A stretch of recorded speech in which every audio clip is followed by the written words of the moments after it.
What is going on, everyone? Tis Mianovich, and I welcome you to the Mang Dojo, the place where we process the raw struggles of men in an unprecedented paradigm. There is something inside of you that wants you to be more than what you are. But there also may be something inside of you that wants you to go down. And for some of us, that means going down for good. So, remove your ego, drop your bullshit, become vulnerable, and step into the dojo, mate.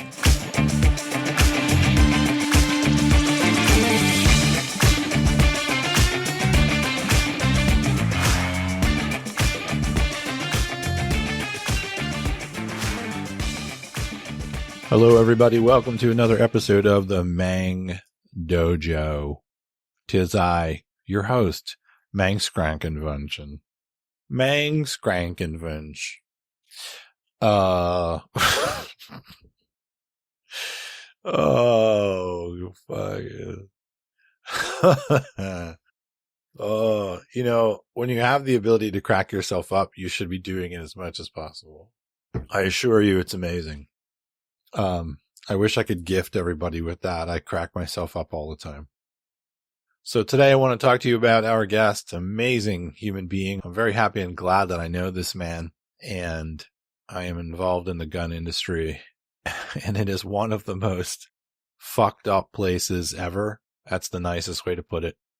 If you've ever been involved in the fitness industry, or gym culture, which I have also been involved in, if you think that place is fucked up, you should try guns. I'm not saying there aren't great people in guns. There's a lot of great people in guns. There's a lot of great people in fitness, but the gun industry is fucking whack, and it needs a good spanking for a good 3, 4, 5 more decades to get it to fucking grow up and get its shit straight. It is but even though it's annoying and it constantly sucks the morale out of you and sucks the soul out of your ass pipe, there are, frankly, amazing people that are in the world of guns trying to make the world a better place, believe it or not, and trying to make the gun reality a better place. And that's where Michael Sodini comes in. He's one of the people that gives me morale when I don't have any more morale to deal with, frankly, fucking retards. Whether it's retards on the gun rights side or retards on the public safety side, it's fucking awful, and it sucks the morale out of you. And thank God for people like Michael Sodini who recharges my morale tank. Otherwise, I probably would have left what we're trying to do in guns a long time ago. Not just Michael, but there's probably 24 people that help me in that way. I have a bastardized bio for Mike, partially from the website for his company, and partially I interjected some things. So I want to read you this bio for Michael before we go into our discussion. Michael Sodini is a third-generation firearm industry professional and known by many as the most ungunned gun guy. After losing a friend and co-worker to suicide in the gun company that he owned, Michael sold his company and used the money to form the Walk the Talk America Initiative, a nonprofit organization dedicated to making positive change in relationship to mental health and firearm awareness. Through organizing a profound team of experts from different fields and all walks of life, unbiased by politics, media, or personal prejudice, Walk the Talk America seeks to input opportunities to enhance communication, compassion, calls to action, and education. And Walk the Talk America is where I know Michael from, as the organization that I have created is also innovating inside of the American gun space, because as I said before, frankly, whether we are dealing with gun rights or gun-related negatives in America, both sides of the issue are entrenched in stupidity, and both sides of the issue suck at dealing with gun issues in America, in my opinion. Only now does it seem to be getting better, and this improvement is being forced by the presence of people like Michael Sodini. Michael is very interesting. He's had a very interesting life. And keeping this in mind, Michael spent a good portion of his 20s as a high-level fashion model. In this regard, he was a centerfold in Playgirl magazine, He has been featured in magazines like Men's Health and Muscle and Fitness. Michael has been featured in major Abercrombie and Fitch campaigns, and he was a longtime favorite male model for the world-renowned designer Karl Lagerfeld. As you will hear in this podcast, Michael has had cool shit happen in his former fashion model life. Things like he's had a billboard up in New York City with just him on it. Michael also had quite a dramatic and crazy upbringing, the details of which are too much to cover in this intro, but we do discuss his whole upbringing, which is kind of fucking nuts during this podcast. It isn't kind of nuts, it is fucking nuts. So that's just kind of a general taste. There's so much I could say about Mike. There's so much that could go into his bio, but I just wanted to give you guys a little bit of a taste. So gird up your podcast loins with Michael Sodini and myself and step into the dojo, man. Let's start talking about this today. We'll just go straight in. You might remember, or you might not remember. It was probably 4 years ago, we were talking, and I was like, Mike, we're really up against it in the gun world. Trying to bring a heart into this place is really being up against it. And I think one of the most effective things we could do is to get totally jacked and ripped. But most specifically, you have to go back to getting jacked and ripped again because you were a high level professional model at one point. And if you walk into these fucking rooms looking like that, the game is over and we win. Like we'll just 100%. We'll just fucking take it. And then I was like, let me see if I can get there. And then let's see if we can get some other people to get there. And then we really will win. And maybe there will be a swimsuit calendar or something. But I legitimately said to you, I was joking, but I was like, if you get jacked and ripped again, I think we'll win. And you said to me, no, you were like, those days are gone, dude. And I'm not ever getting them back. And I thought in my head when you said that, I didn't say it out loud, but I thought, you're so full of shit, Mike. You're so full of shit. That's what I thought, like bullshit. And here we are. You're like back to being jacked and ripped again. It's exciting. It's exciting. I love your enthusiasm for it. Hey, man, I lost almost 50 pounds. I know. And you look, I'll bet your wife is like, thank God. She's Eastern European, man. She acts like she doesn't care about anything. Like I'm like a little puppy dog always trying to impress her. It doesn't, Right. It's like being married to a vampire, like, that lets me live. Like she doesn't even care. She always says, I like you when you had a stomach. I'm like, yeah, right. Like she's like a vampire. She just takes enough blood from you. But is that she legitimately sounds like a vampire. I don't know if you've ever heard. I haven't. I've seen her. Yeah, she has that big Slovakian accent. So I'll have rolled in the bio before this episode, so people will know what's up with you. That you used to be paid for how you looked. And, so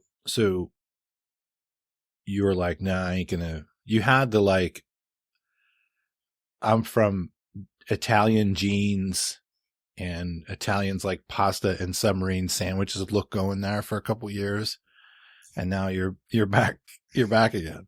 So what drove you finally to go from saying, nah, dude, that ship has sailed, to losing 50 pounds and getting jacked again? What drove you to do that? There's a couple things. One main thing is just the way I felt, carrying a bunch of weight was just killing my knees. I had a Achilles tendon surgery, a few years ago, and, it's just my legs were killing me. And I always kept saying it because my wife, to her credit, she was like, I love the way you look, and I'm just like, listen, this isn't necessarily about looks. This is about the way I feel. Like when I'm lighter, everything feels better. My knees, my feet, everything. And then let me just go right into the vanity part. You do enough fucking media, and you start looking at yourself and you're like, Jesus Christ, I want to throw powdered sugar and bologna at that guy on the screen. So there was my ego that was totally devastated when I was like watching myself on television or like, any kind of podcast. And I'm like, mix it in a salad, thunder thighs. Like I'm shaming myself. Okay. Like I was like Eminem back then too. Cause I would just shame myself to anybody that I felt was going to make a funny comment about my weight gain. So like, I'm from New Jersey. So when I would talk to my friends and they'd see me and they're like, Jesus Christ, did you eat yourself? I knew I had to say it before they did. So there was the health part and then there was vanity. So, well, I mean, like a little bit of concern for how you look is a good thing. It's not necessarily, I mean, I guess it's vanity, but not necessarily like the toxic bad version of vanity. And by the way, when you make me crack up, you're going to see me like pull from the mic, cover my mouth because I don't want to hit mute. And if I laugh over what you're saying and you keep riffing, it gets knocked out by the recording process. right. So what you're saying gets knocked out because I'm fucking losing it into the mic. So I'm going to fucking pull away and cover my face and do all that. Yeah. God, there's so many things I want to say about this. It must be pretty interesting. And I'd like to reach a comfort level. Like you're very similar to my wife and she has like top tier looks. She was born with top tier looks. Oh, thank you. I love it. Yeah. So, and the other thing is, let's bring you guys down to earth because you didn't do shit to fucking earn it. You were just born with it. Your parents were fucking good looking, or people in your past was good looking. Were the people in your family were good looking, but you guys were born with very good looks. Wait, before you finish that thought. Yeah, go ahead. Okay, I just want the listening audience to know I'm 49, but I look a hard 54. Go ahead, continue. Okay. So, you're very similar to my wife in that, I mean, like you are easily throughout much of your life, the best looking person that walks into most rooms that you walk into by far. And you don't have to say anything about that. I'm just telling you that's what's true. Okay. My wife is the same way and she's from Central America and has an exotic thing going on with green eyes and long jet black hair. And like, she walks into a room and the room shuts the fuck up, like that level. Thank you, but that does not happen to me. Okay. Well, but before, I will guarantee you that when you were younger and you were modeling, maybe it didn't shut the whole room up, but it shut a lot of people up. I'm bringing this up for a reason because you both have that, but you both don't act like that. There are people that are very good looking, crazy good looking, and they act like that. It's almost like you're disconnected from it. And she is definitely disconnected from it. And you both are very humorous and have huge hearts and act like fucking Muppets. Like you're goofy, and fun. And that kind of level of being good looking often gets to people and it doesn't get to you. And you're like, when I think about you, I think about a gigantically hearted person who's very funny, who doesn't take everything very seriously. And that doesn't really match like the level of looks. So I wanted to just bring that up to people so that they realize that Mike, he is now. He wasn't during Meatball Hoagie phase. Meatball Mike. Meatball Mike. Meatball Mike. You like really leaned into the Italian genetics there. You're like a really good looking person. And I want to talk about that today. But you're a really good looking person who's a really genuinely good fucking person. Thank you. I appreciate that. And my wife is the same way. That's awesome. You could eat with the way that you look. You could be a fucking asswipe and still have your life so easy. Probably. Like you could get a lot of things in life with the way that you look, opening doors. I know I've seen that in other people where they never see reality because they're really good looking. And everything comes easy to them. Are we going to get into some of the modeling stories today? Like hell yeah, dude. Because you got an exclusive. I've never talked about any of this. Like it's funny. It comes up every once in a while, like on a podcast where someone will say something and then they kind of blow right by it. I'm like, yeah, but I've never really talked about those days It was fun. I want to. I've never asked you, not just because we were doing another podcast, another industry where the industry that we're in, right? We're focusing on that. I've always been super interested in it with you because I know that's an intense, very different world. And I think it has a lot of implications for talking about men's issues because looks really impact people and how people look and sexual attraction and sex and fashion like makes the fucking world go round, in many ways. So I definitely would love to hear about that and cocaine and and all the other fun stuff that comes with modeling. Yes. All the other good stuff. When you're in your early 20s, you're invincible. Dude, I can't even imagine. It seems like, I don't want to get there yet. We'll go there. It seems like a giant fucking mess to me. When you hear stories about the kinds of people that are high level professional models, it just seems like not a place where mental health is like, and maturity is like a present. Yeah, it's definitely exactly what you're thinking. And I made it to a certain level. I can't imagine being on another level. Right. You know what I mean? But it is, we're going to do it later. Yeah. I'm glad that you didn't keep going and turn into that, because holy fuck, would that have been a waste of a really excellent human being? That would have been a fucking waste. But so you're back in the fit. What did you do? You lost 50 pounds, 40 or 50? I lost about 50 pounds. Yeah. How, and what did you do?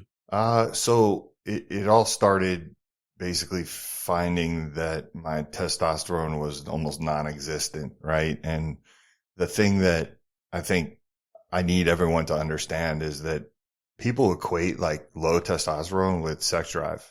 Like they think that it's, one of those things that goes hand in hand, and it does in some sense, but you could still have a nice high sex drive and have super low testosterone, and it could be affecting your body a different way.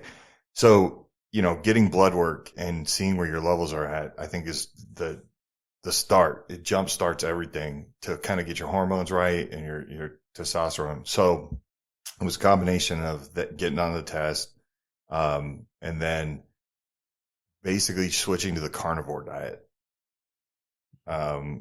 which is a controversial diet. A lot of people, when I first did it, they were like, oh, don't do it. That's, you need the 4 basic food groups, just regurgitating all the stuff that I had heard, all my life growing up, and I got to tell you something, like it worked. And then after people saw it work for me, then they were trying it and they were coming back with their feedback, and it feels good. Now, maybe it's something that's not, acceptable for the rest of my life. I get that part. But I shed a lot of weight, and also is the consistency of getting back in the gym. I shortened my workouts because I used to go to the gym and I'd work out for like 2 hours. But I found a way that I could just be happy and get there every day, knowing that my workouts were cut in half. Yeah. So I wasn't overtraining. And I was able to get to the gym like 5 or 6 days a week, which, look, I work from home. I don't have a set schedule for work. So it's easier for me to sit up here and say, okay, like, hit the gym every day, but I get it. But really it's that diet piece, and then figuring out what's going on in your body. Yeah. What were your low T symptoms? Just constant fatigue. I mean, I was at a point in my life where I was taking naps during the day, and that's never something that I did. I was always super high energy, right? Just not being able to rebound if I stayed up late, a night hanging out with some friends or talking or having some cocktails, like things like that.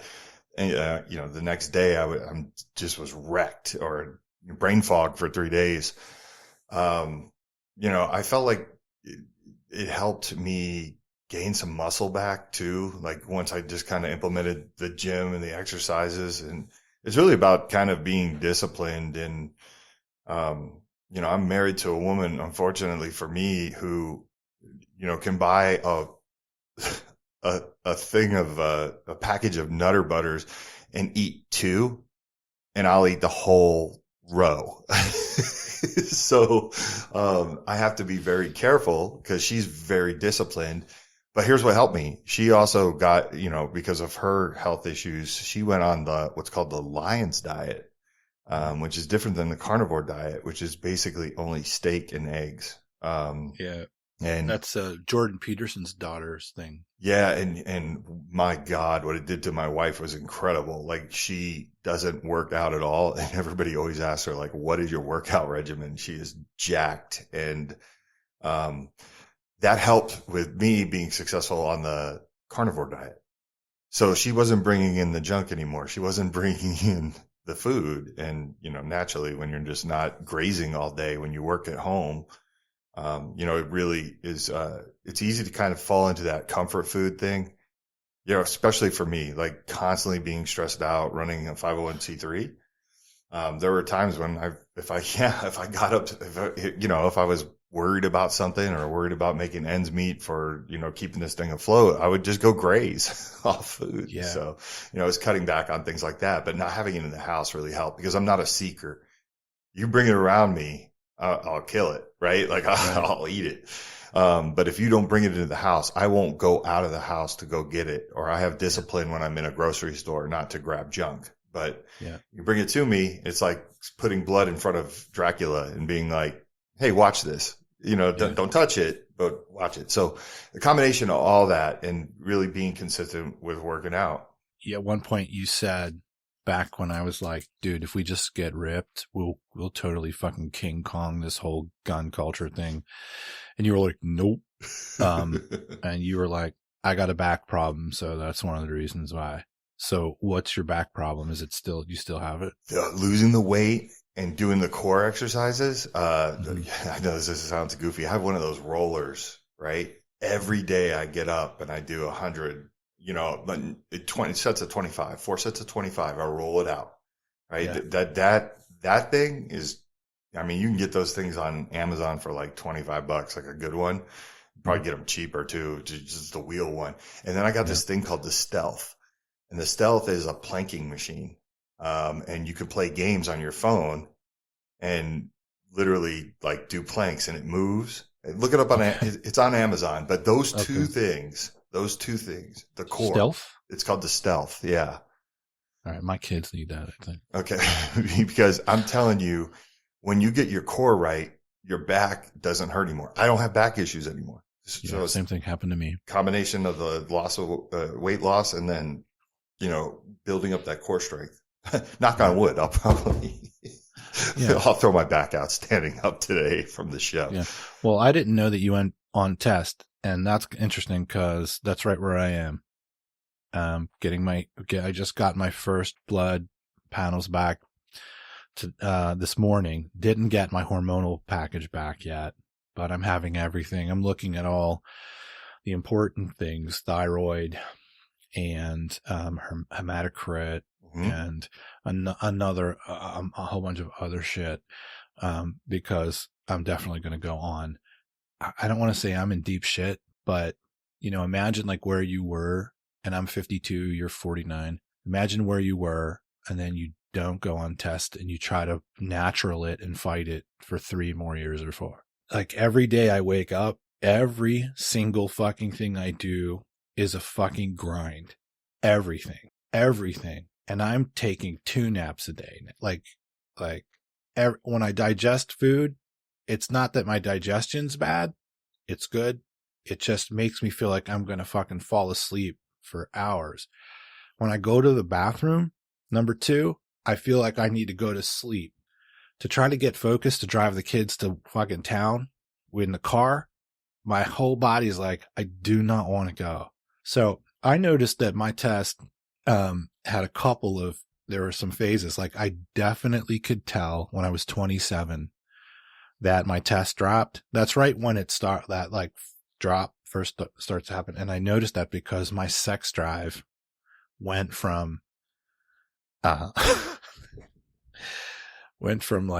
I don't even know. I don't want to say King Kong again, but I'll say King Kong. Like I went from fucking King Kong to like a normal person, or a little lower than a normal person. I actually felt like for the first time I could actually read a book and I could go to a library for the first time. I was like, I looked around and I was like, is this how people feel? Like before I felt like King Kong and I needed to fuck the whole world. Now I can go read a book. That doesn't even, I'm passing it by.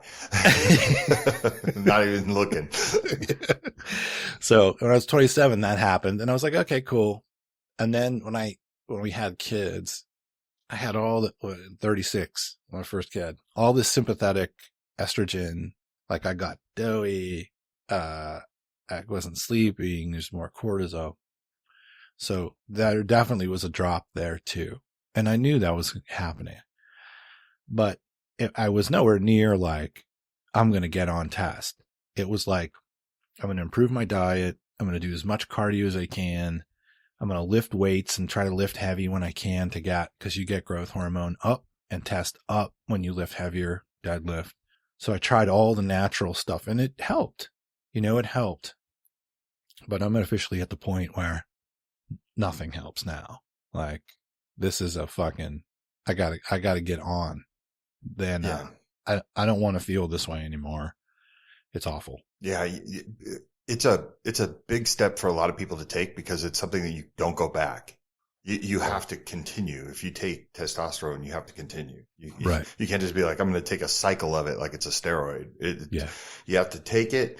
And a lot of people have trouble like knowing that they have to shoot the test in them twice a week at minimum, right? Right. I take mine daily. I micro. Yeah, and I shoot it into my stomach. It's almost like a diabetic does an insulin needle.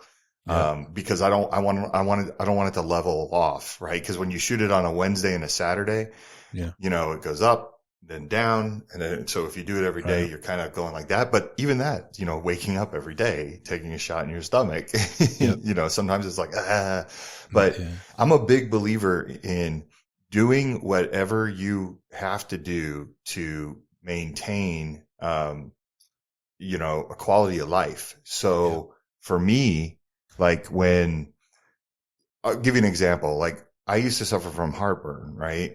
Indigestion. And then I found omeprazole and I would take omeprazole. I take omeprazole daily and I don't ever have heartburn. It doesn't matter if I drink all night. It doesn't matter if, whatever. I eat spicy foods. Like nothing bothers me anymore. But I have friends that I watched literally sit in, pain. And I know exactly what they're going through because I'm watching them kind of like burp and like feel like crap. And I'm like, take omeprazole. It's like one pill. And they're like, I don't want to take a pill every day. And I'm like, but bro, like it's like quality of life. Like how do you, I don't know. I don't know how don't let that bother you. When you feel great, everything's going to be better, Right. So like, you were talking about microdosing and taking some every day.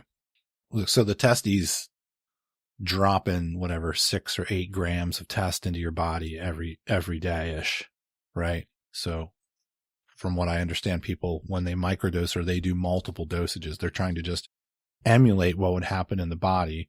And it's not really as naturalistic as like shooting 100 milligrams every 4 days. Yeah. Then having it fall off. Right. Shooting like again. You're Superman and then you're like, buh, and then you're Superman. And then, the one thing I did learn about, which I'm not sure if I'm going to do it yet, and you're going to laugh if your doctor hasn't talked to you about this. And the new vibe is using scrotal application of cream. So there's a more potent cream that's better than the cream you rub on, than you rub on your forearms. And the scrotum is very sensitive with a lot of vascularity. And so guys are now getting the same effect as injecting test with the scrotal application. The only thing is you have to shave your balls and it's best applied after a shower. So if you do it, sometimes the people will split it up into twice a day and then every other day or every day in the morning or whatever. But this is like the cutting edge now so that people don't have to do the injectable is you have to keep your balls shaved. You have to do it after you've, like warmed the body up and washed the body. And then you let your balls dry And then it's basically just like, like 2 little strokes of toothpaste is what it looks like. And then you do that right on the scrotum. And it's supposed to also have benefits for your DHT, which is also important. And that's kind of tricky, I guess, because if you have too much DHT, you can lose your hair. Right, right. So this is kind of what I'm looking at too. I don't care if I'm injecting or I do the ball cream. I could fucking care less. Based on what's going on with me now, I'm not fucking doing this. I'm not doing this anymore. Whatever this is, you can have it. Like Right. every goddamn thing is a fight in myself now. So that I just wanted to put out there in case you're ever like, dude, I do not want to do another fucking injection. Be a human pincushion. Yeah, you can talk to your doctor about getting and if you ever want, I'll get you the like specs on, what cream you get, and you have to get it from a place that's like knows its shit. Right. But that's one of the most important things that I learned. We have a guy in LGO has cascading health problems, and, it's pretty apparent the test is going to be involved in this, and he's getting his levels back and all of that. And, he's got 2 young kids. One of the young kids is like super ADHD. He's really ADHD. And my concern is that he would be injecting regularly, and with his life is all over the place, and needles would be left out or something like, so for him, I've highly recommended, based on what I researched, like look into the cream, because I think there's less, there would be less bullshit with the kids finding a fucking hypodermic needle left out. Yeah, I think it's a good place to start, period, right? Because not a lot of people, like I said, some people are afraid of needles. I mean, for years, I know it's funny because I'm all tatted up, but like it's a different type of needle to me. But like for years, I avoided anything that would have to do with the needle. Like, when I would ask people about testosterone, they're like, oh, you have to shoot yourself. Like, and I'm just like, nope, I'm not going to do it. You know what I mean? Yep. Like, but now I'm like so used to it. But I just think like that's one of the biggest things too. That's a barrier to entry for a lot of people is like, oh, okay, I got to shoot myself with a freaking needle. And some people hate it. What's your dosage weekly? Like, So I don't remember. I had my guy, he just told me, buy these needles and fill it to here. I'll send you a picture of what I take. Okay. But it's like, I get these needles that are like, the veterinarian needles. Like the box has a dog and a cat on it. And it's funny, my daughter the other day, I removed the needles from the box, and I had the box out because I was going to put it in the recycling. And, my daughter the other day is like, because we have 4 dogs, and she's like, Dad, why do you have this? I wanted to be like, because I'm injecting the dogs with, you know what I mean? She was so confused. And I'm like, no, it's a needle I put testosterone in my body with. She's like, oh, okay.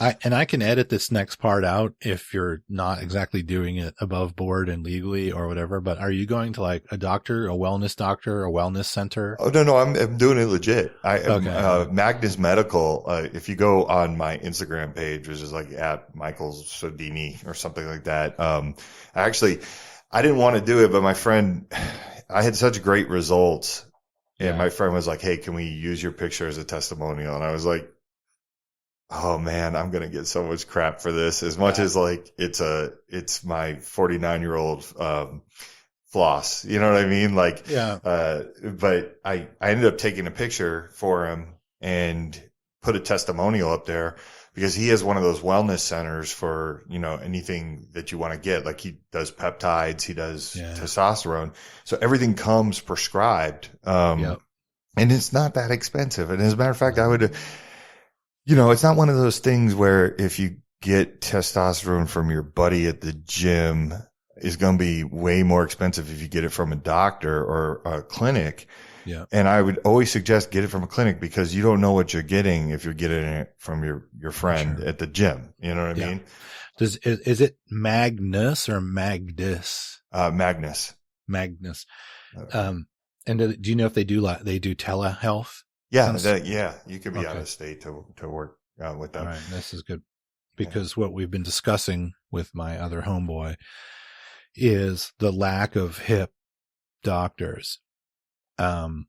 and a lot of doctors really aren't on the cutting edge of TRT or HRT. And a lot of times they'll do shit like, they got their nugget to make, right? So they love to prescribe the fucking pellet or the patch or shit that the cutting edge guys know you just don't get. You don't get what you need from it. And then if you want to optimize and get into peptides or anything else like that, these doctors are just not going to play ball, or they're not going to work with you or listen to you. Or So it's always good to know when there are hip doctors or hip wellness centers, because I've been doing research around me. Holy shit, man. It's a lot of, there's a lot of like, I'm sure your friend's place is dope, but there's a lot of like TRT factory things that are just cheesy as shit. And then there are a lot of doctors that just don't understand it fully. Well, I mean, a person like you you're smart and you have a general idea and you research, right? So, yeah. I mean, at some point you get to a point where you're just like, this is what I want to do. You know what I mean? Like, it's your journey, right? But what I love about Magnus, and Dave is over at Magnus, for me, he said, what do you want to do? Like, what are you trying to do with your body?